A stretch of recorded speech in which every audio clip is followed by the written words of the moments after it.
This segment of Deer and Deer Hunting TV is brought to you by Hunt Stand.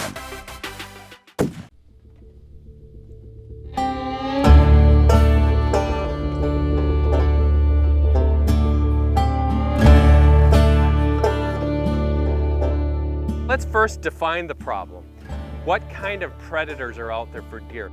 You have coyotes, you have black bears for the most part. Southeast, coyotes, black bears, some bobcats. You get up to the Midwest, coyotes. Up in the upper Midwest where we're at, you got black bears, you have timber wolves, gray wolves. And you get to the west where Mark Kaiser's at, and what do you have? Coyotes, mountain lions, coyotes. See the common thread there? Coyotes.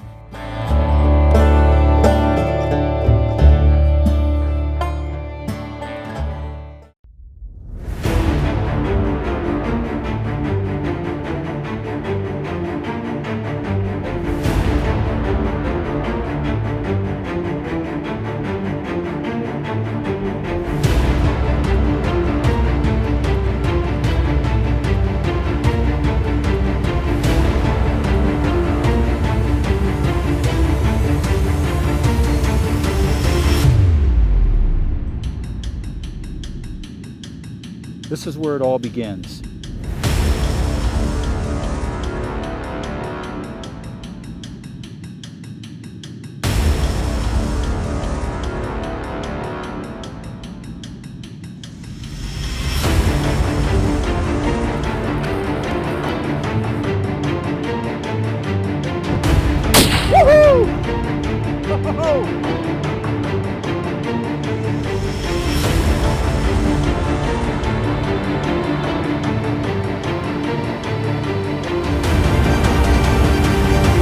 My best hunting day ever. This is Deer and Deer Hunting TV. So when we're talking about predation on whitetails, it's almost always fawns and fawn survival. So when you look at it that way, what do we have? Well, let's start in the Northeast and work our way across the country. Northeast, what do you have? You have coyotes, you have black bears for the most part. Southeast, coyotes, black bears, some bobcats. You get up to the Midwest, coyotes. Up in the upper Midwest where we're at, you got black bears, you have timber wolves, gray wolves, you have black bears. And you get to the west where Mark Kaiser's at, and what do you have? Coyotes, mountain lions, coyotes. See the common thread there? Coyotes. And that's what we're often talking about when trying to control a predator population for whitetails, is specifically managing coyote populations.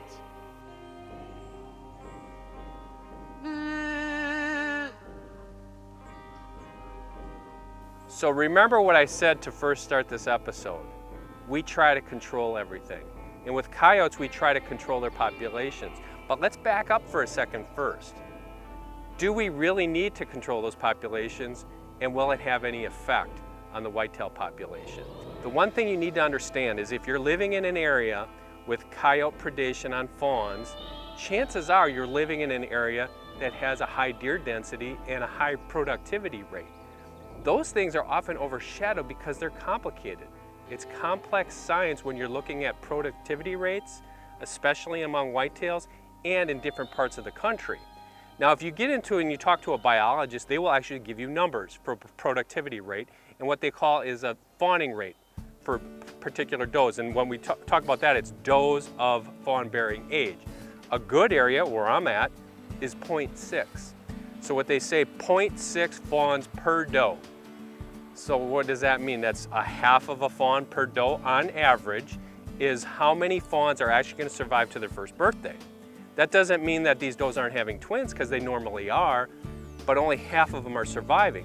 A 0.6 to a 0.9 productivity rate is actually really good, no matter where you're at. That's telling me that you have a really good deer population. It tells me that you have good habitat, and it tells me that those does are finding enough fawning cover to raise those fawns to their first birthday. What's killing all those fawns? What's killing the 0.4 to 0.6 fawns that aren't making it? It's all these predators that we talk about. Coming up next.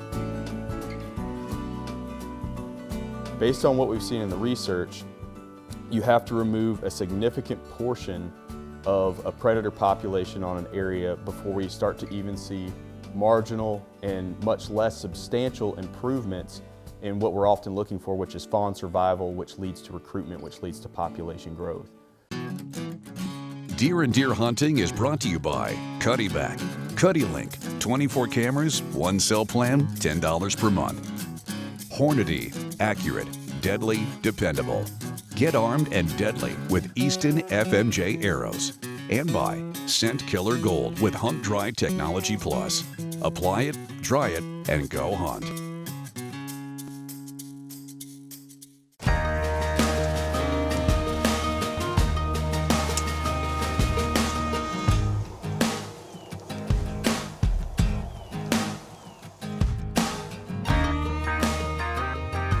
So now we're going to peel off more layers on this topic.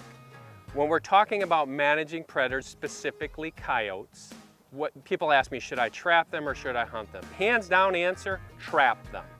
Trapping is by far the single best tool in predator management for coyotes, raccoons, whatever you're trying to, if you're trying to protect turkey poults, if you're trying to protect deer, trapping is going to do a lot more good, especially Midwest, upper Midwest, Northeast, Southeast. If you don't know how to trap and you have buddies who are good trappers, if you don't have somebody like that, find one. Find a good trapper. That's going to help you out.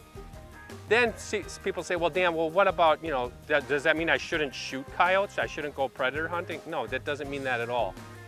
Because, let's face it, coyote hunting is fun. There's nothing quite like the feeling you get when you're sitting in a tree stand waiting for that nice big buck to walk out. And then after a few hours, you see something move. And yep, it's a coyote. All right, let's see what happens. What would you do? So yeah, I've heard a lot of times hunters say, and myself included, that when you're out on a deer hunt and you see a coyote, it immediately turns into a coyote hunt. And like I said, I've done that personally. I've turned several deer hunts into coyote hunts, and there's absolutely nothing wrong with that. But the question is, does the research support that, for instance, another saying that I've oftentimes heard that for every coyote that you kill, that's one more fawn. And the truth is that it doesn't necessarily. Based on what we've seen in the research, you have to remove a significant portion of a predator population on an area before we start to even see marginal and much less substantial improvements in what we're often looking for, which is fawn survival, which leads to recruitment, which leads to population growth. So how much of the population are we talking about? Sometimes it takes removal of up to 80%. Say if we're talking about coyotes, 80% of the coyote population in a given area before we start to see improvements in fawn recruitment rates. And that's most easily accomplished oftentimes through trapping, very intensive trapping efforts, probably focused primarily on the time period of year when fawns are dropping on the property that you're managing. And the reason that that trapping effort needs to focus on that time period of the year is because we've seen through recent research also that coyotes very quickly fill back in on properties where territories are vacated.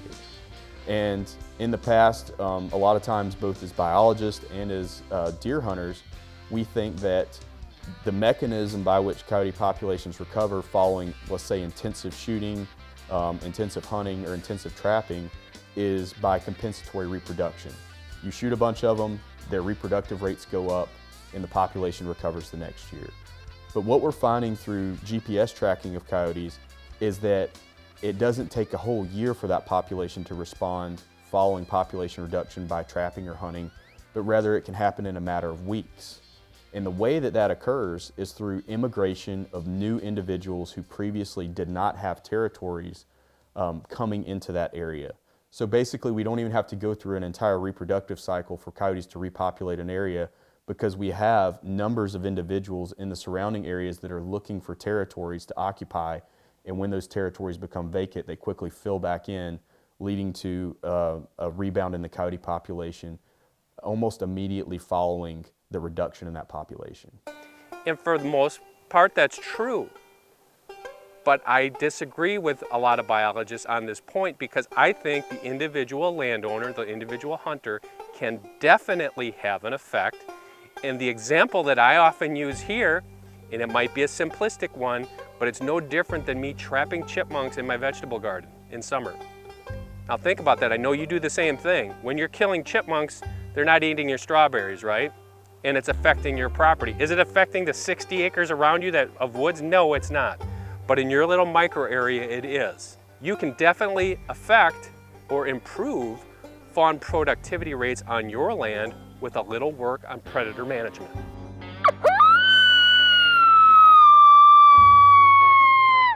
And here's the last thing about it. If you're gonna undertake this exercise in predator management, especially for coyotes, you have to understand that it's a never-ending exercise. It's not like we're gonna go out, we're gonna shoot a bunch of coyotes, we're gonna trap a bunch of coyotes, and our work here is done. No. Just like that chipmunk example, next year there's gonna be a lot more chipmunks. I still have to have my traps, I still have to do my due diligence and wake up every morning and go check them. If I want to have strawberries, if I want to have tomatoes, if I want to have more deer, I don't think that the coyotes are going to decimate my deer herd. It does in some areas, but if I want to have more deer, if I want to have more turkeys, if I want to have more quail, if I want to have more rabbits, predator management has to be a tool that's always in your toolbox. Coming up next, Mark Kaiser gets a chance to go solo on a guided hunt for mule deer in Prairie Ridge, South Dakota. As a native of South Dakota, I'm always glad to go home and hunt. I know that state like the back of my hand. Now, I love hunting in Wyoming, Montana, Kansas, Iowa, and I can draw a tag. But South Dakota has that special feel. You're watching Deer and Deer Hunting TV.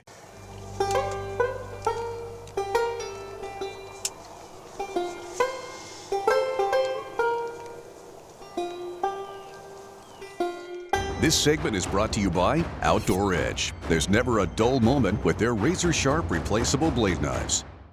This segment of Deer and Deer Hunting is brought to you by Redneck Blinds. Judd had a plan when I arrived. We weren't just going to DIY it. We had a guide, Leon Kills Small. Isn't that a great name? We told him he should change it though to Leon Kills Big. That would probably garner him a lot more marketing effort as a guide.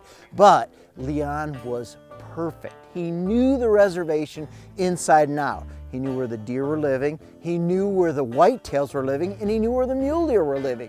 We could go in pursuit of either species with this tag, and we had the full run of tribal ground in southwest South Dakota.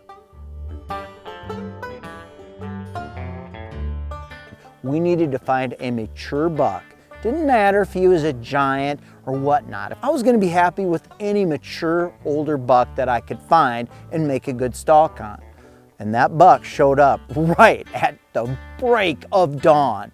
In the headlights, a mule deer buck ran across the road with a bunch of does. And that buck was one we figured we had seen before. He was old, brawny, had good mass, but he had all the characteristics of an older mule deer. Leon dropped me off at a trailhead, off on against some tribal land, and then said, Mark, do what you gotta do. Take off after this deer, I'll take Judd, we'll go hunt some other country, we'll meet up later in the morning. That was perfect for me. I like to be low profile, solo and on my own. You can kind of keep a smaller, slimmer profile when you're crawling through the grass. And this was going to be a grass hunt. It was going to be a sniper hunt. I figured the deer had went up and over into this little draw. And when I got there, nothing. I looked off to my right and there were whitetail bucks rutting on a doe, but no mule deer bucks. That's when, well, my cameraman helped me out a bit. He saw a mule deer butt a little farther to our left. I raised up above the grass just enough to spot this doe. Then I dropped back down.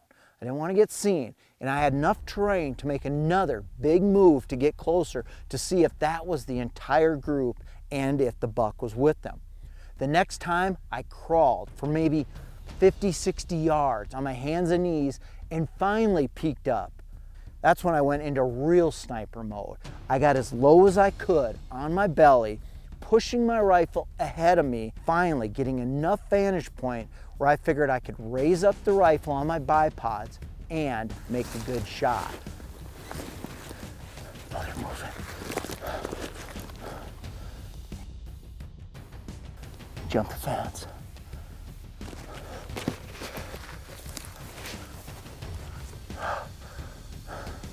Yes.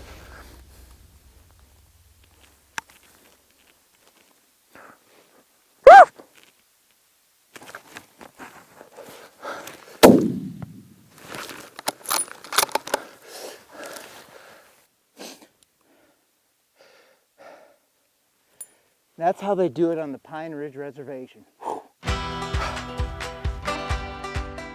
Nice warrior. Big box squared rack, look at that. Good forks. He's kind of crabby, but actually these forks are bigger than I thought. And this curved brow, that is cool too. But look at the body on these mule deer. These prairie mule deer, they winter hard, but they are some bruisers. They don't do the migratory trek like Rocky Mountain mule deer. They're more of a, I'll just go over here, maybe over there. Stay here, stay there. And the neck on this guy, whew, it's fun coming back to your home state. You know, I live in a mule deer mecca in Wyoming, but even Wyoming, I hunt whitetails and mule deer, and that's exactly what we're doing here. In fact, right before we finished the stalk on this deer, there's a whitetail buck literally 300 yards over this hill on a hot doe, and 2 other bucks are sitting guard, and any of them would be nice trophies on any hunt. Where's Leon, our guide? Deer and Deer Hunting is brought to you by Sever Broadheads, straight through it. 10-Point Crossbow Technologies, there is no substitute. And by Outdoor Edges, game processing sets to do it yourself and save. This segment of Deer and Deer Hunting is brought to you by Matthews.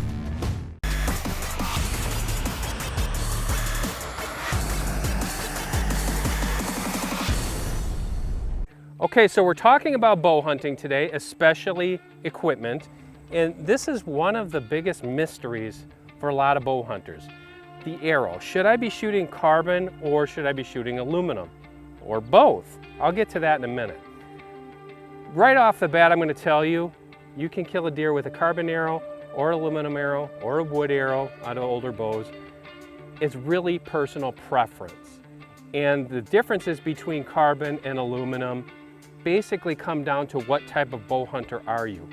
Carbon arrows are great, and they really became popular because they're higher, bigger diameters, and they fly really, really fast because they're lighter. That became really popular with 3D shooters especially. That bigger shaft, faster arrow, much less error that you're gonna have there. You can shoot farther distances. I know guys that shoot really high speeds that can shoot one pin out to 40 yards. Aluminum arrow is a little bit heavier, but the benefits there are more kinetic energy. The balance between both worlds, and that's the reason why I shoot this particular arrow. This is the Easton FMJ full metal jacket. It combines the best of both carbon and aluminum. There's a carbon core inside this arrow wrapped with an aluminum shaft. You'd say, why would you do that?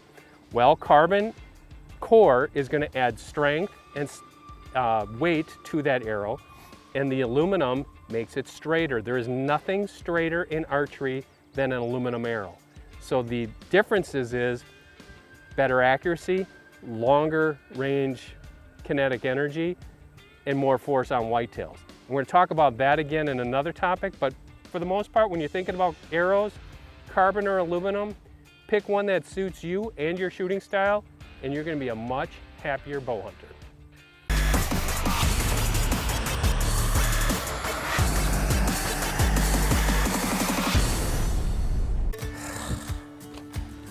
Rental cars. Man, you just don't know what's been going on inside here. And you probably don't want to know either. But luckily, I've got Scent Killer No Zone. This product here, it's ozone free. But it's not just a spray on exterior products and parts of vehicles or backpacks or whatever. It actually is an unscented spray that works as an air and space deodorizer. And I'm not talking outer space here. We're talking the space like what's going on inside this car. Somebody could have been smoking in here, eating pizza. Who knows? But with Scent Killer No Zone, an ozone-free product, I can just do some sweeping motions, spray in here, woof, I'm ready to go hunting. And all my gear going in there is not gonna get the particles on it either from whatever's been going on in here. Now, this isn't just for vehicles only, although I'm gonna use it heavily on this rental car. It's also good for the interior backpacks, maybe your luggage bag you wanna spray in. And what about when you get to hunting camp? That hunting lodge, that tent, that cabin, you know, the one with the old musty odor, it smells like there's 3 or 4 dead mice in there. This will work on that too. Plus, any of your closets where you store things. So I'm gonna start deodorizing with my Scent Killer No Zone and hopefully get this car ready to go for my next hunt. Now, you can try it too. And if you do need to spray down products, then go with the Scent Killer Gold. That's my favorite.